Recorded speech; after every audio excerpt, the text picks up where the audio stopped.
You guys seem to like those reactions, so I'm going to keep them coming as long as the Raptors keep winning games, because the Raptors go out tonight on the second night of a back-to-back, still freshly shaven, and beat the Indiana Pacers 121-105. No Kawhi Leonard, and we were hearing possible that he would be available on back-to-backs. However, with the workload for what it was yesterday, doesn't bother me whatsoever. And also the fact that Kyle Lowry, he is back tonight, and he looked like he didn't miss a beat. Kyle was fantastic. He played 31 minutes. He had 12 points, 8 assists on 4-10 shooting, 2-6 from 3, but he had 3 steals, a block, plus 6 on the floor, and he took a couple charges as well. Back issue? That doesn't really faze Kyle Lowry too much in tonight's game. Look, I don't give a damn. All right, everyone's saying, look, if anybody's saying the whole $30 million crap, be quiet. Because it means nothing. Because Kyle Lowry is the dog. We all know he is. And yeah, he's not scoring 20 points a game. And yeah, that $30 million may be a little bit much for a guy who's not scoring 30 points more. But he does every single thing else to help your team win a game. He had 8 assists today. He played 32 minutes.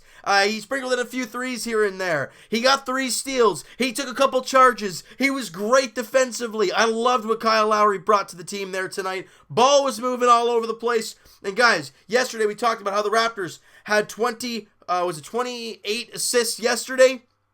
30 in the game today. And with Lowry coming back, what does that do for Fred VanVleet? Well, that pushes him to more of like a bench role. However, he did not have the bench role today because obviously no Kawhi Leonard, so you needed Fred VanVleet into that mix. But once Kawhi is here, and Lowry is here, and JV is back, and all that crazy stuff, VanVleet and JV are going to go help that bench. And you know what was so bad in yesterday's game? The bench! The bench had a combined 5 points yesterday. Norman Powell alone had 23. He shot 10 of 12 and 3 of 3 from 3. He had a steal as well. He's a plus 15 on the floor. Norman Powell was fantastic. He was great 2 games ago. He had a rough game there yesterday against Milwaukee. But he was incredibly good today against Indiana. Let's break this thing quarter by quarter. Raptors were plus through at the beginning of the first, at the end of the first quarter, 37-35. And we didn't know how much juice this team had left in it. We know how good this team has been on back-to-backs this year. However, Indiana's playing red hot, and Indiana guys coming into the game, I think they won 5 straight games, and Milwaukee had won 5 straight coming into that game yesterday, and you ended both win streaks. Mwah! It's beautiful to watch. But watching the Raptors in that first quarter, and they're punching back and forth, you're all right. 37-35 is a big score after 1 quarter of play. And the question was, will the Raptors be able to contain that the entirety of the game? Second quarter rolls around, and the Raptors play a little bit better defense, and they continue to shoot the ball very well. However, a late little flurry by the Indiana Pacers, and the lead is 7 heading into halftime, and now the question marks arise. What will this team do answering in the second half? How will they look coming out of the break? They looked awful coming out of halftime. And this right here shows me something. Here, I'm going to break this thing down. The Raptors have a terrible start. They have 3 possessions, which are abysmal, and your 7-point lead gets down to 2 like that.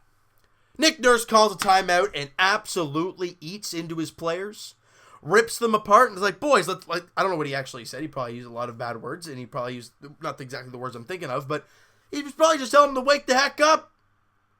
What the heck kind of start was this? And would Dwayne Casey have ever done that to his team? I never saw it. If he did, it wasn't to this extent. Nick Nurse was not happy. We all knew that. We could tell from his reaction. And what did this team do coming out of that timeout? A 10-2 run. I don't know what he said or what the feeling was in the players after and before the timeout, but it changed. The Raptors went on a 10-2 run, got their lead back up to double digits, and did not look back. Incredible job by Nick Nurse calling that timeout and putting the onus on his players and letting them hear it, because it's tough love, boys.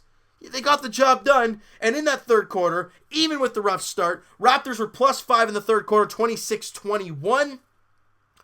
And let me do the math here. Their Raptors were plus 12 going into the fourth quarter, you're in a great spot. You just need to kind of contain moving forward. And if you win the fourth quarter, excuse me, that's great. And they do. The Raptors score 25. They only give up 21. And the Raptors win 121-105. When you win every single quarter, you're going to win every single game. There's no percentage at all. It is 100%. You are going to win every game if that's the case. Excuse me, guys. I got to get this thing figured out. And the thing that has come up in the last two games. First off, the Raptors have shot the ball very well. Second of all, they've shot the three very well in the last two games, especially here today. 17 of 33 from beyond the arc. 52% from three.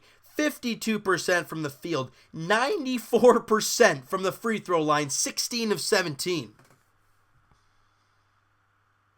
What an impeccable job shooting the basketball by the Raptors here today. Rebounds, yeah, kind of got back to a problem there. 12 offensive boards for the Pacers and to the Raptors 8. And the Raptors were -3 in the rebound categories in total.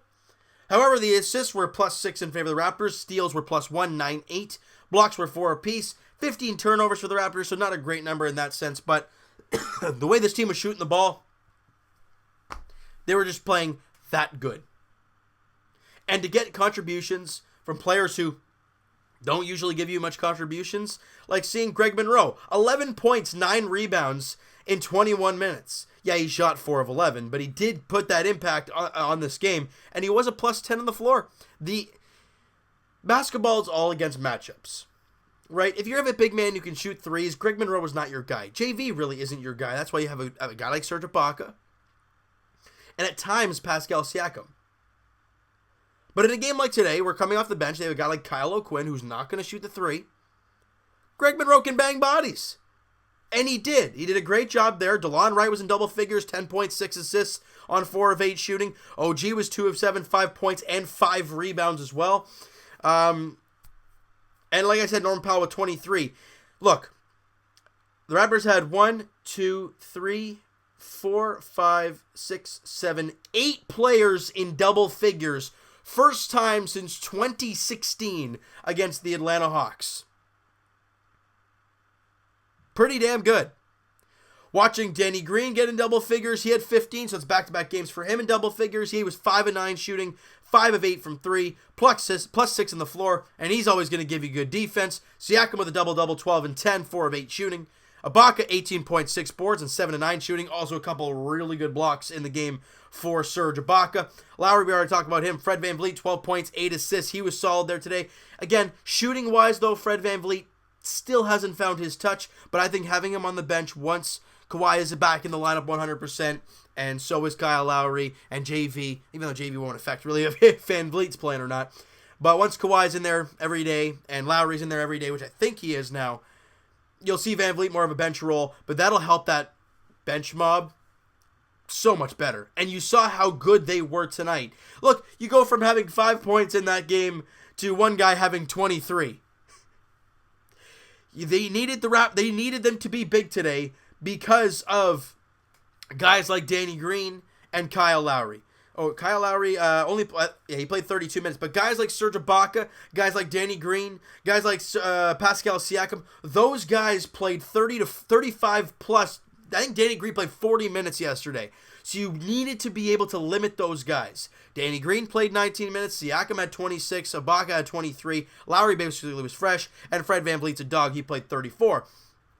But to have Norm Powell play 32 and DeLon Wright 25 and OG 24 and Greg Monroe play 21 and to get significant impact from those guys, it was huge.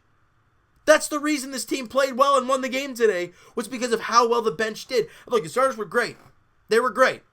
However, we knew this game was going to be more of a bench game because of what yesterday was and how much of a load those starters took. And the bench came out there, did their job, and when the starters were in the lineup, they got the job done, and they were fantastic. Indiana's a very good team. Oladipo didn't have a great game, 16 on 6 of 15 shooting.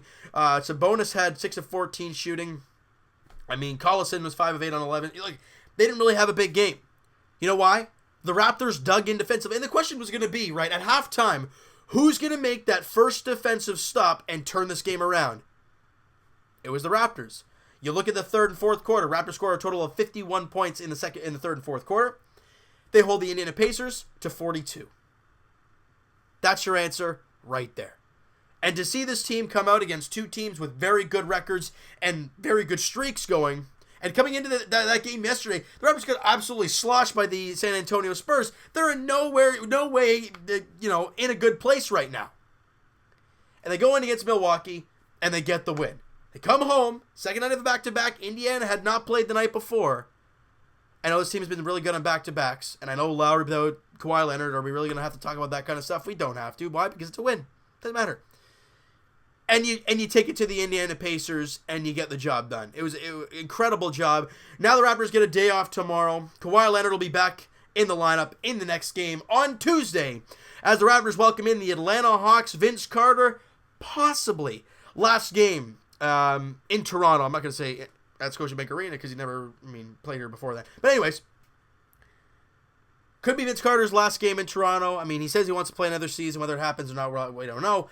I don't know if there's going to be any spiel going on there tomorrow. I don't think so. But it could be Vince Carter's last game in Toronto. You guys can debate that all you darn well, please. The 12-27 Atlanta Hawks, who have played very good basketball lately, 6-4 in their last 10. They've won their last game. They come to Toronto. Raptors now won 2 straight games against 2 very good teams. Just because you're playing a down and lonely Atlanta Hawks team does not mean you let up. You'll have Kawhi. You'll have Lowry. Look, JV's the only guy missing. Now I don't have any excuses. JV's a great player. But you have most of your guys back, and you're facing a team in Atlanta who you should beat. I don't care what the record is lately. I know Trae Young's great. I know John Collins is great. You got to beat them. All right, so you know what, guys? That is going to do it for this one. You guys enjoyed this video, and you guys enjoyed the win today. Smack that like button. I do appreciate that. Hit the subscribe button if you guys have not already. Comment down below, guys. What'd you think of the game? What'd you think of the video? Who's your MVP in today's game? Mine is Norman Powell. The reason being, this bench needed some type of lift after yesterday's debacle from the bench. And he stepped up and put up 23 on ridiculously good shooting on 10 of 12. He's my player of the game. Look, Lowry was great. Siakam was fantastic. You can name anybody. But that's my guy because this bench needed to be good today for this Raptor team to win, and they were. And a big driving force was Norman Powell. Yeah, DeLon Wright was great as well. But Norman Powell was my guy. And I loved what I saw from him there tonight. All right, so I hope you guys enjoyed this video and all that great stuff. And let me know who your player of the game was, what your thoughts on this game were, your thoughts on the last couple games for the Raptors, and also seeing Kawhi and Kyle back together. It's been a while. It's been a while since they played together. Looks like they're good, unless somebody has a miraculous injury. I shouldn't have said that. They'll be playing on Tuesday against the Atlanta Hawks at Scotiabank Arena. All right, so guys, Evan and I will talk to you guys podcast edition on Thursday night. All right, links are in the description for the podcast channel and for the podcast itself on iTunes. Twitter is also down below, guys. Follow up, send me a DM, do all that great stuff, and I will talk to you guys Leafs edition as they welcome in the Nashville Predators tomorrow night. I will be at that game, so that video, guys, will be uploaded a little bit later than usual. But just the heads up, guys, that I will be at that game tomorrow as the Leafs take on the Nashville Predators at Scotiabank Arena. And as for the Raptors, as for the Leafs, they look to get their second straight victory and look to build off of that 5-0 win over the Vancouver Canucks. Michael Hutchinson will get his third consecutive start, well deserved after the shutout he did against Vancouver. And as for the Raptors, guys, like we've been saying, they take on the Atlanta Hawks Tuesday night at Scotiabank Arena, 7:30 tip-off. Raps look for their third straight victory, and they look to have a good time there with Vince Carter, or they look to just get the victory against the Hawks. Beat the teams you gotta beat. That's a team you gotta beat. You gotta get the job done. Take care of business on home court. Let's see what the Raptors can do tomorrow, or on Tuesday. Hope you guys enjoyed this video. Talk to you guys then.